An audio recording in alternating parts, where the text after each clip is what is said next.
திண்டுக்கல் மாவட்டத்தின் சார்பாக நடைபெற்றுக் கொண்டிருக்கின்ற தேர்தல் பிரச்சார கூட்ட நிகழ்ச்சியிலே கலந்து கொண்டு சிறப்பித்துக் கொண்டிருக்கின்ற மாவட்ட கழகத்தினுடைய செயலாளர்களே,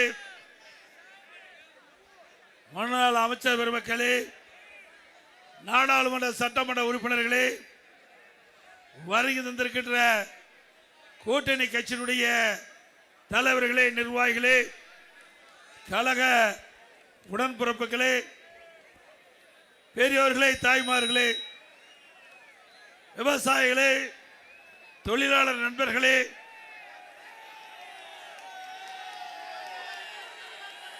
மகளிரை சேர்ந்த சகோதரிகளே, இளைஞர் பட்டாளங்களே, பத்திரிகையாளர்களே, ஊடக நண்பர்களே, அனைவருக்கும் என்னுடைய முதற்கண் நன்றி கலந்த வணக்கம். இப்போ திண்டுக்கல் மாவட்டம், திண்டுக்கல் நகரமே அதிர்ந்து போய்விட்டது.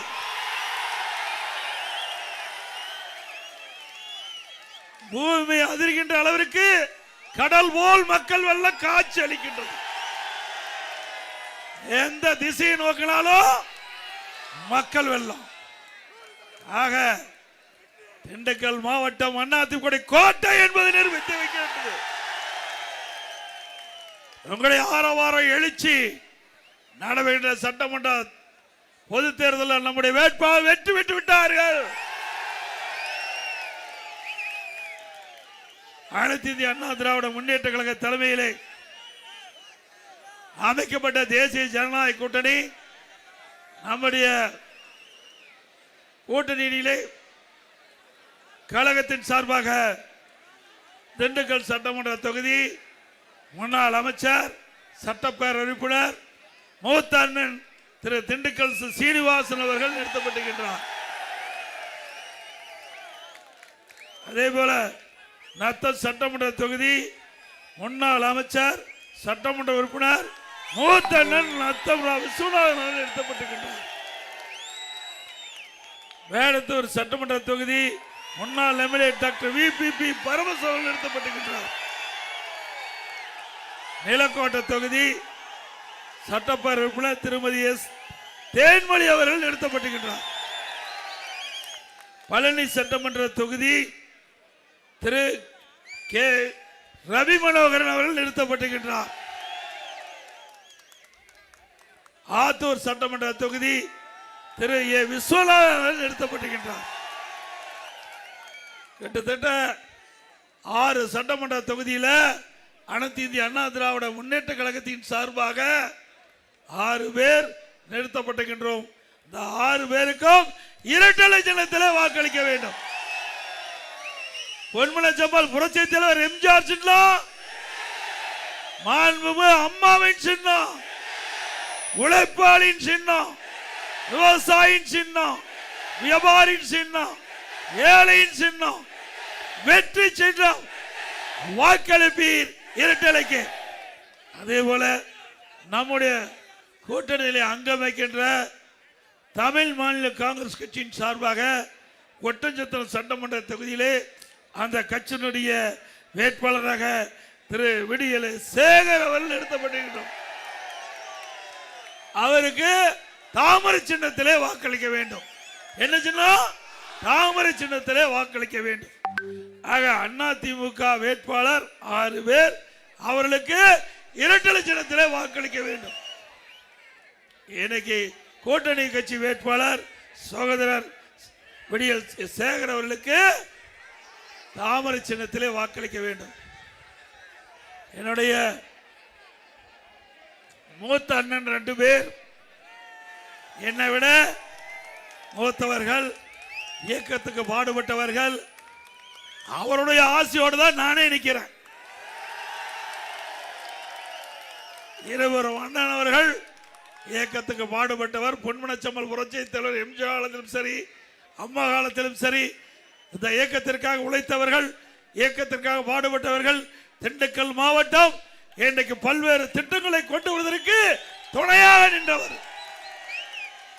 ஆக அப்படிப்பட்ட ஒரு நல்ல உள்ளம் படைத்தவர்கள், மக்களிடத்திலே நல்ல எண்ணம் கொண்டவர்கள், மக்களுக்கு சேவை செய்ய வேண்டும் என்று மீண்டும் தேர்தலில் போட்டியிடுகின்றார்கள். அவர்களுக்கு உங்களுடைய பொன்னான வாக்குகளை இரட்டை சின்னத்திற்கும் தாமர சின்னத்திற்கும் வாக்களிக்க வேண்டுமாய் இறைகரம் கூப்பி வேண்டி கேட்டுக்கிறேன்.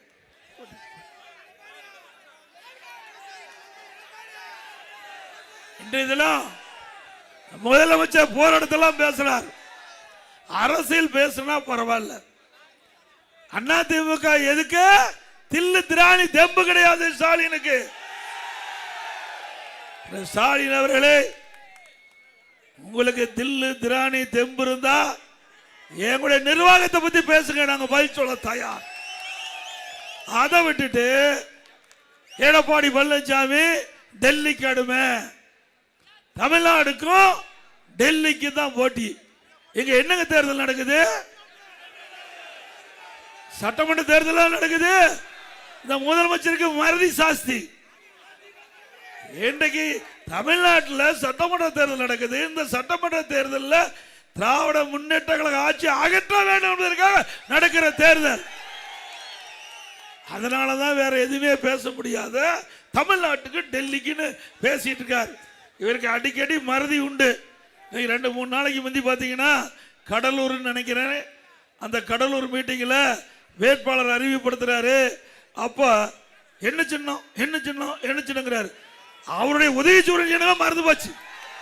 அவருடைய உதயசூரியன் சின்னமே மறந்து போச்சு. அவருடைய உதயசூரியன் சின்னத்துல தான் அவங்க கட்சி சார்ந்ததா வேட்பாளர் நிறுத்துறாங்க. அது கூட தெரியாம கேட்டு அவர்கிட்ட இருந்து அந்த தகவலை பெற்று பேசுறார். ஆகவே ஸ்டாலின் அவர்களே, நடைபெறுகின்ற தேர்தல் சட்டமன்ற தேர்தல். நல்லா சத்தமா சொல்லுங்க, சட்டமன்ற தேர்தல் தானே இந்த தேர்தல். எந்த தேர்தல்? திரு ஸ்டாலின் அவர்களே, இந்த ஊடகத்தில் பார்த்து தெரிஞ்சுங்க, தமிழ்நாட்டில் நடக்கிறது சட்டமன்ற தேர்தல். இதை பத்தி பேசுங்க, நான் பதில் சொல்ல தயார். அதை விட்டுட்டு டெல்லிக்கும் தமிழ்நாட்டுக்கு தான் போட்டியா. இப்போ ஒரு கிரிக்கெட் போட்டி வந்திருக்குது. நாட்டில் எவ்வளவு பிரச்சனை. ரோம் நகரம் எரிஞ்சிட்டு இருக்கும் போது அந்த மண்ணை பிடில் வாசிட்டு இருக்க மாதிரி நாட்டில் இவ்வளவு பிரச்சனை நடந்துக்கிட்டு, இதெல்லாம் விட்டுட்டு அவரு கிரிக்கெட்டை பத்தி பேசுறாரு. அப்புறம் கார்ல போவ கிரிக்கெட்டை பார்த்துட்டு போறாரு. இப்படிப்பட்ட முதலமைச்சர் வச்சுட்டு தான் நாடு விளங்குமா? நாட்டில் எவ்வளவு பிரச்சனை இருக்குது, தேர்தல் நடக்குது. இந்த தேர்தலில் என்ன செய்வோம், மக்களுக்கு என்ன பிரச்சனை அப்படின்னு தெரிஞ்சு அதுக்கு ஏதாவது செயல்பட்டா ஒரு நல்ல முதலமைச்சர். அதை விட்டுட்டு இவர் கார்ல போயிட்டு இருக்கிறது, நம்மோட பத்திரிகையாளர் கூட இருக்கும், அதை படம் பிடிச்சி போடுறாங்க. அதான் நாட்டுக்கு தேவை. இங்க மக்கள் மக்களுக்கு சேவை செய்யாதானே முதலமைச்சர் தேர்ந்தெடுத்தீங்க. ஏன்னா இவர் கிரிக்கெட் பார்க்கறதுக்கா தேர்ந்தெடுத்தீங்க. இப்போ நேற்று பேப்பர்ல பார்த்தேன், டிவியில பார்த்தேன், அப்படியே அழகாக வந்துட்டு போயிட்டு இருக்காரு. யாரே கேட்டுக்கிட்டு போனா இல்லை, நமக்கு என்ன கவலை அப்படின்னு கவலை இல்லாத முதலமைச்சர். மக்கள் படிக்கிட்ட கஷ்டம், துன்பம், துயரம், வேதனை அதை பத்தி எல்லாம் எல்முனை அளவும் கவலைப்படாத முதலமைச்சர் இன்றைய முதலமைச்சர் ஸ்டாலின். ஏங்க எவ்வளவு இன்னைக்கு நாட்டில் எவ்வளவு பிரச்சனை நடந்துகிட்டு இருக்குது, அதெல்லாம் இந்த முதலமைச்சருக்கு தெரியாது. ஏன்னா இன்றைக்கு கஷ்டப்பட்டு வந்திருந்தா தாங்க தெரியும்.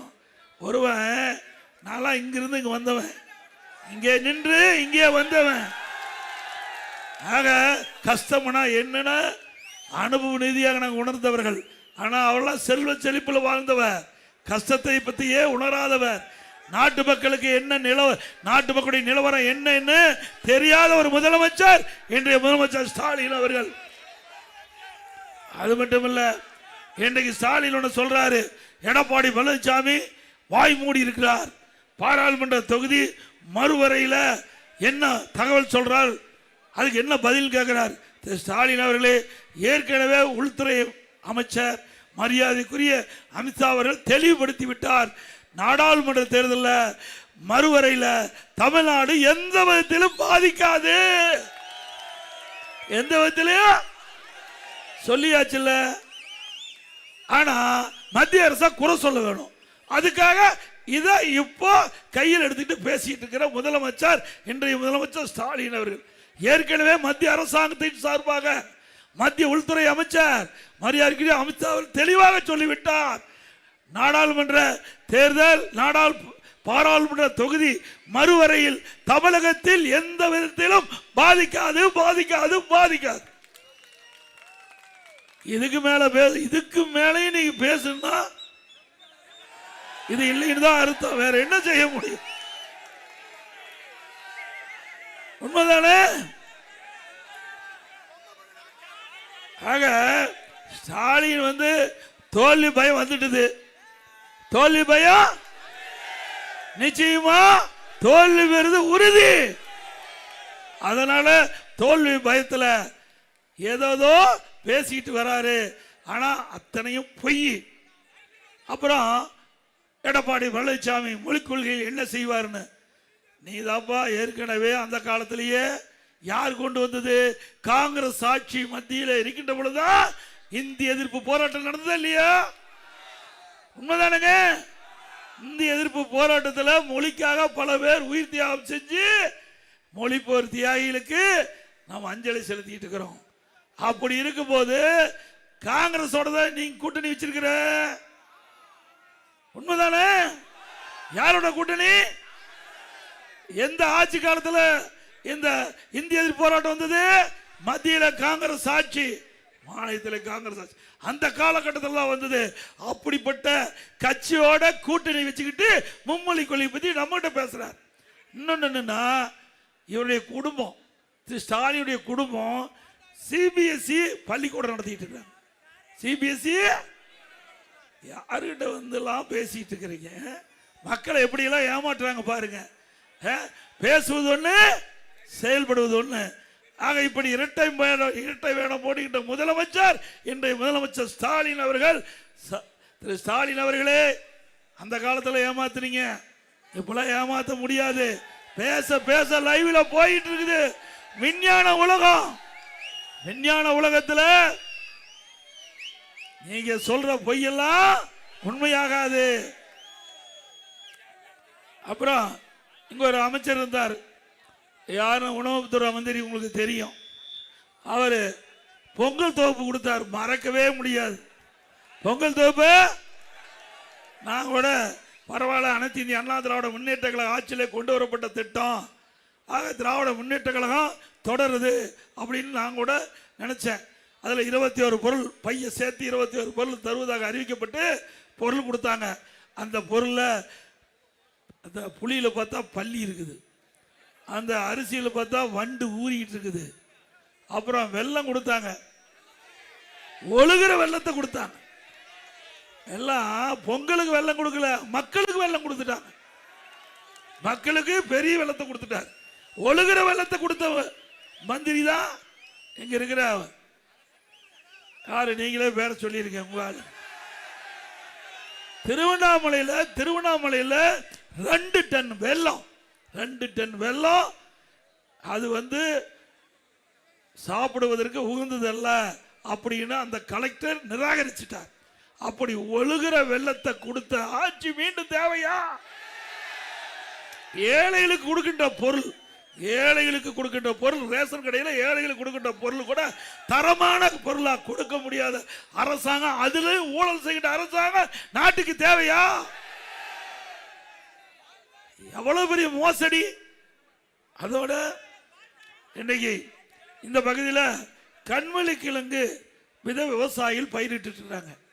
நான் போனதற்கு எழுச்சி பயணம் மேற்கொள்ளும் போது அந்த விவசாயிகள்லாம் என்னுடைய பஸ்ஸை நிறுத்தி அந்த விதையெல்லாம் காட்டி, நாங்களாம் கஷ்டப்பட்டு 1 ஏக்கருக்கு 5 லட்ச ரூபா செலவு செஞ்சு கண்வழி கிழங்கு பயிரிட்டுருக்கிறோம்.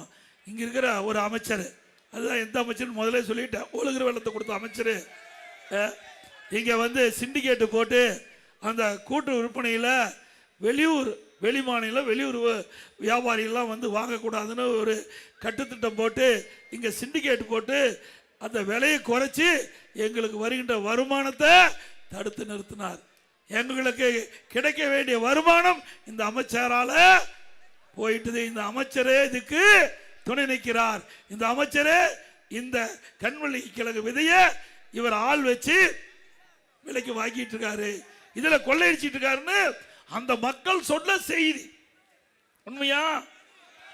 எங்க விவசாயிகள் இரவு பகல் பாராம உழைச்சி அவள் கொண்டுகின்ற அந்த கண்வெளி விதை கிழங்கு, கண்வெளி கிழங்கு, அந்த கிழங்கு விதைய அதை கூட இங்க இருக்கிற மந்திரி விட்டு வைக்கல. எதுலாம் கொள்ளையடிக்க முடியும் அதெல்லாம் கொள்ளையடிக்கிறான். கிராமத்தில் சொல்லுவாங்க, எரியிற வீட்டில் விடுங்குது மிச்சம்னு. அது மாதிரி இவள் ஆட்சி இருந்த காலத்தில் எந்தெந்த வகையில மக்களிடத்திலிருந்து கொள்ளையடிக்க முடியுமோ அந்தந்த வகையில கொள்ளையடித்த அரசாங்கம் திமுக அரசாங்கம்.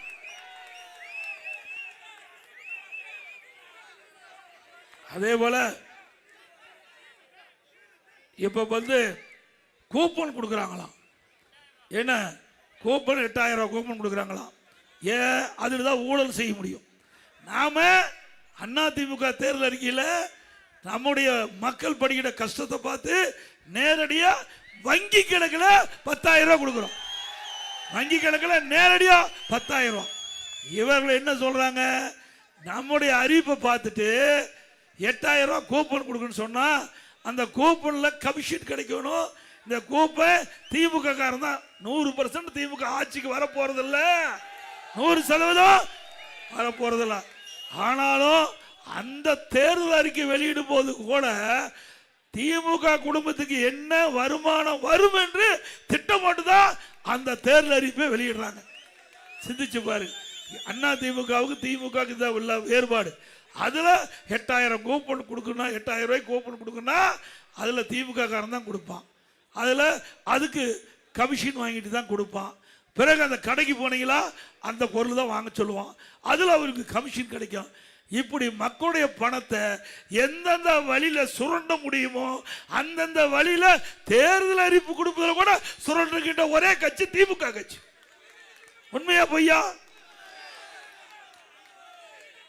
அதோட அதிமுக ஆட்சி இருக்கின்ற பொழுது அரசு பள்ளியை படிக்கின்ற மாணவ செல்வங்கள் இன்னைக்கு பெரும்பாலும் கிராமத்திலிருந்து நகரம் வரை அரசு பள்ளியை படிக்கின்ற மாணவர்கள் ஏழை குடும்பத்தை சேர்ந்தவர்கள், நடுத்தர மக்கள், விவசாயி தொழிலாளி, கூலி தொழிலாளி, இப்படிப்பட்ட குழந்தைகள் தான் அரசு பள்ளியை படிக்கிறாங்க. அந்த மாணவருடைய கனவு நனவாக 7.5% உள்ளிடஒதுக்கீடை கொண்டு வந்து சட்டம் இயற்றப்பட்டு அமுல்படுத்தப்பட்டு இன்னைக்கு 3000 பேர் மருத்துவ கல்வி கிடைச்சிருக்கு. 3000 பேர். யார் எதிர்கட்சி கோரிக்கை வைக்கல, பொதுமக்கள் கோரிக்கை வைக்கல. நானும் அரசாங்க பள்ளியிலே படித்தவன். ஆகவே அரசாங்க பள்ளியை படித்த மாணவர்களுடைய எதிர்காலம் அவள் கனவு நனவாகும் என்ற அடிப்படையில் இன்றைக்கு 3000 பேரை அரசு பள்ளி படித்த மாணவர்களை மருத்துவர் ஆக்கப்பட்ட அரசாங்கம் அதிமுக அரசாங்கம். இந்த உள்ஒதுக்கீடுல இடம் கிடைத்த மாணவர்கள் மருத்துவ கல்வி கட்டணம் முடியாது. அப்படி கல்வி கட்டணம் கட்ட முடியாத அந்த ஏழை மாணவர்களுடைய கஷ்டத்தை பார்த்து அதிமுக அரசாங்கமே இந்த இடஒதுக்கீட்டில் மருத்துவ கல்வி கிடைத்த மாணவர்களுக்கு அரசாங்கமே அந்த கல்வி கட்டணத்தை செலுத்தும் அந்த அறிவிப்பை கொடுத்து ₹1 செலவு இல்லாம இன்றைக்கு அரசு பள்ளியில் படிக்கின்ற மாணவர்கள் இன்றைக்கு மருத்துவ கல்வி கிடைக்குது. இது அதிமுக சாதனை. இப்படி ஒரு சாதனையாவது திமுக ஆட்சியில் செய்யப்பட்டிருக்குதா? செஞ்சிருக்காங்களா? அதே போல அம்மா மினி கிளினிக், இதுக்கு என்னங்க உங்களுக்கு கஷ்டம் இருக்குது சொல்லுங்க பார்க்கலாம். அம்மா மினி கிளினிக் அதை மூடிட்டாங்க.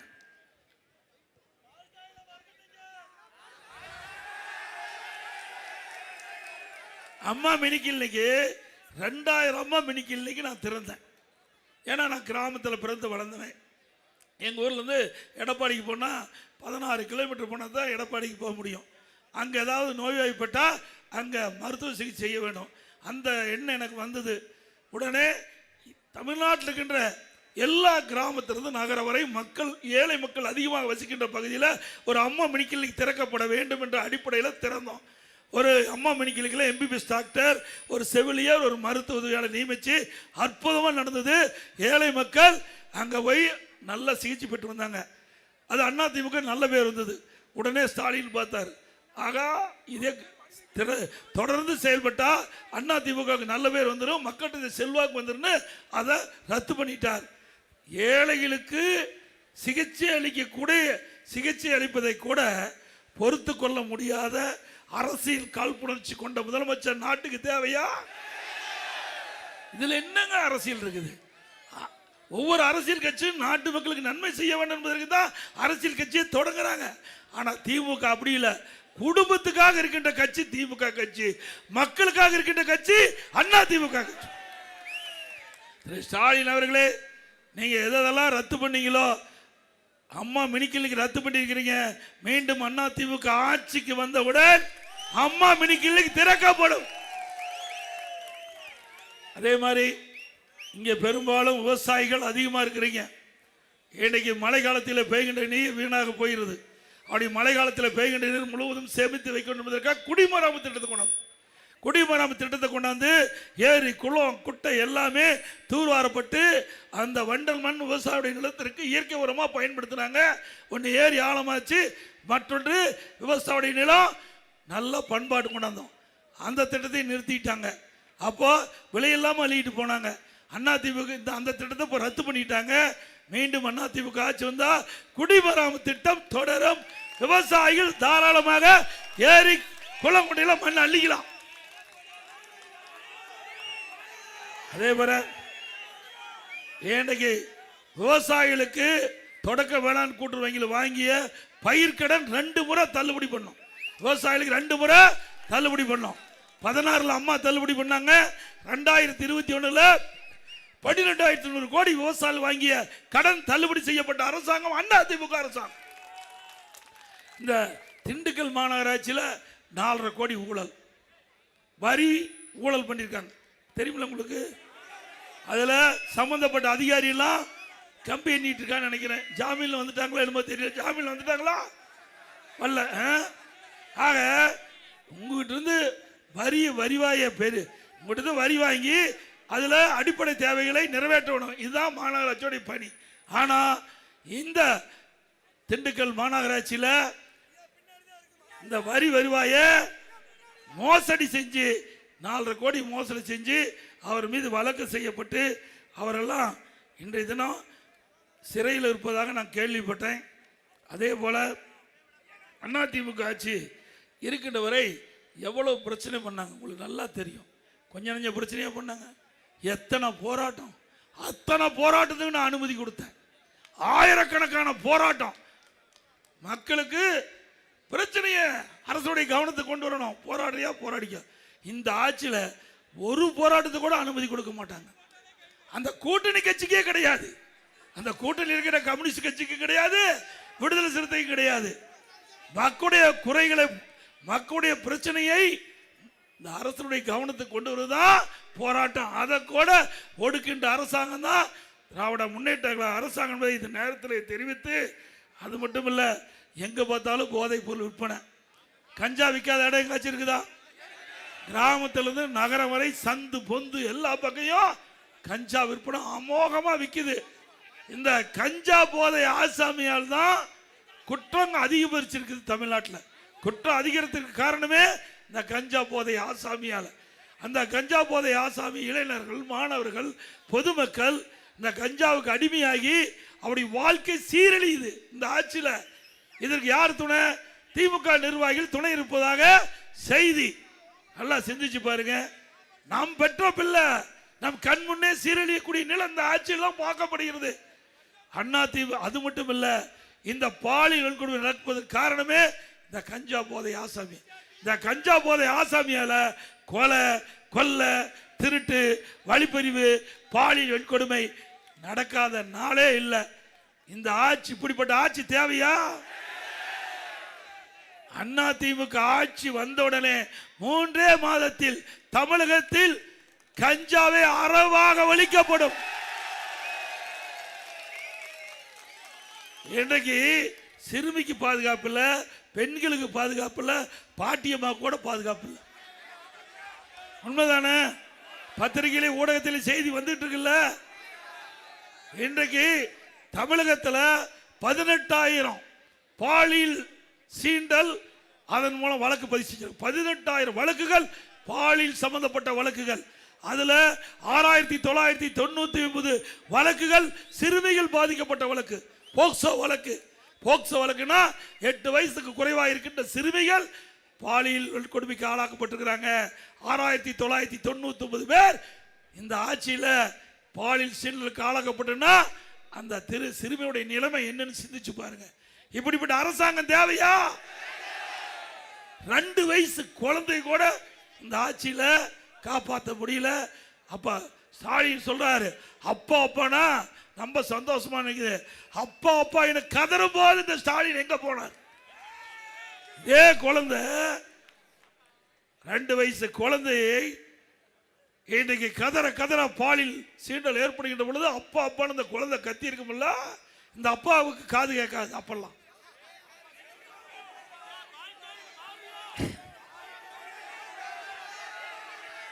தம்பி அடிக்கடி பால்டே சொன்னா மறுபடி பழைய நிலைக்கே போயிடக்கூடாது.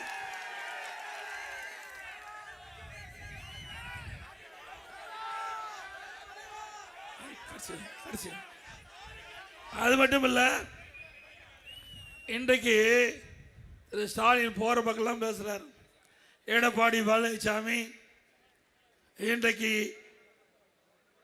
பாரதிய ஜனதாவுக்கு அடிமையா இருக்காரு, மதவாத கட்சிக்கு துணை நிற்கிறாரு. தமிழகத்தில் மதவாத கட்சி வேர் ஊன்றுவதற்கு துணையா இருக்கிறாங்க அப்படின்னா 1999ஆம் ஆண்டு நாடாளுமன்ற தேர்தலில் திமுக பாஜக கூட்டணி வச்சிருந்தா இல்லைங்களா? அப்போ திமுக பிஜேபி வெற்றி பெற்று மத்தியில் மரியாதைக்கு மறைந்த வாஜ்பாய் அவர் தலைமையில் ஆட்சி அமைக்கப்பட்டது. அந்த ஆட்சியில் முரசொலி மாறன் அவர்கள் மத்திய அமைச்சராக இருந்தார்.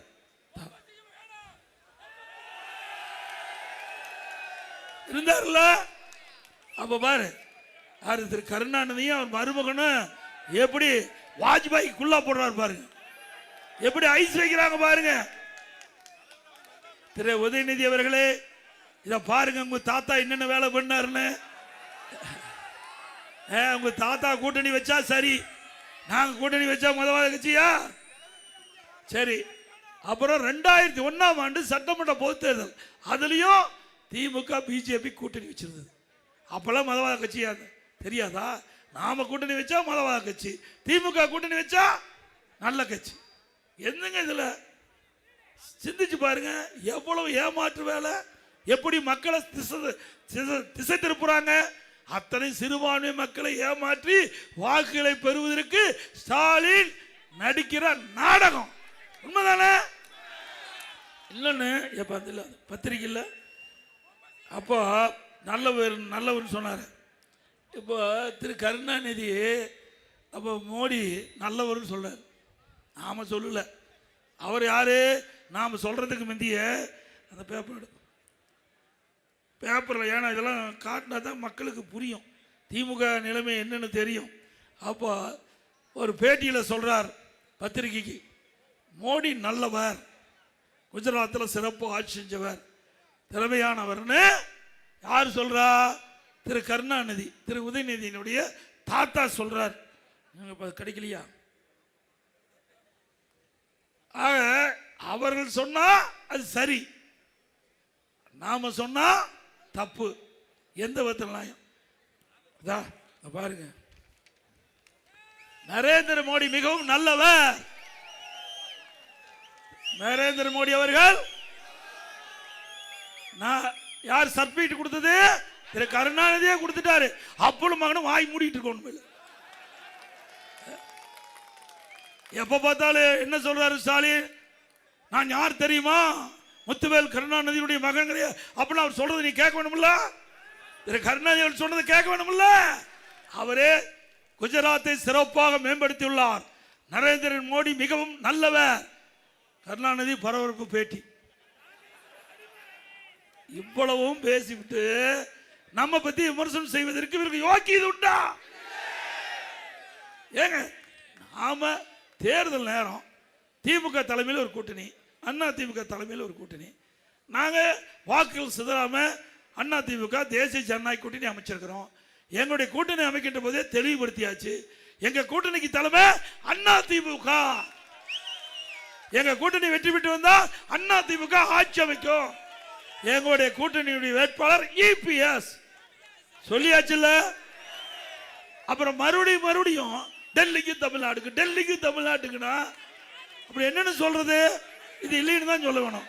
இது இருக்கிற சொன்னா புரிஞ்சுக்கலாம், இல்ல சொல்லி எப்படி புரிய வைக்க முடியும்?